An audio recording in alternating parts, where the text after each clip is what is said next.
Welcome to Penrose Learning, where we make understanding easy. In this video, I will explain how to make your CAD aesthetic.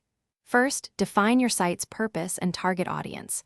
This clarity will inform all your design decisions, from color schemes to content. Next, select a consistent theme, like minimalist or vintage, to ensure a unified look. Finally, gather all your visual assets, including images and fonts, before you begin building. This preparation saves time and ensures a polished final product. Now, let's dive deeper into theme and color.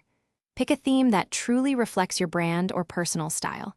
For colors, aim for a palette of 3 to 5 shades that complement each other. Tools like Coolors can help you find perfect combinations.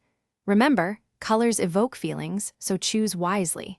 Also, select 1 or 2 legible fonts that enhance your theme without overwhelming the design. With your theme and color set, focus on layout. A clean, organized layout is crucial for an aesthetic CAD. Use plenty of white space to make your content breathe and prevent a cluttered look. Arrange elements logically, guiding the visitor's eye through your information. Ensure all your text, images, and buttons are aligned consistently.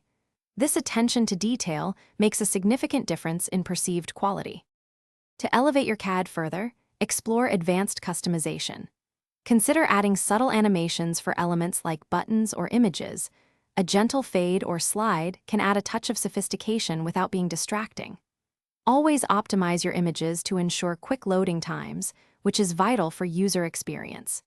Before you go, remember to check the description for a link to a fantastic book that can truly change how you think about money, plus other great deals. A well-designed CAD leaves a lasting impression. Thanks for watching. If this was helpful, leave a like and consider subscribing. See you next time.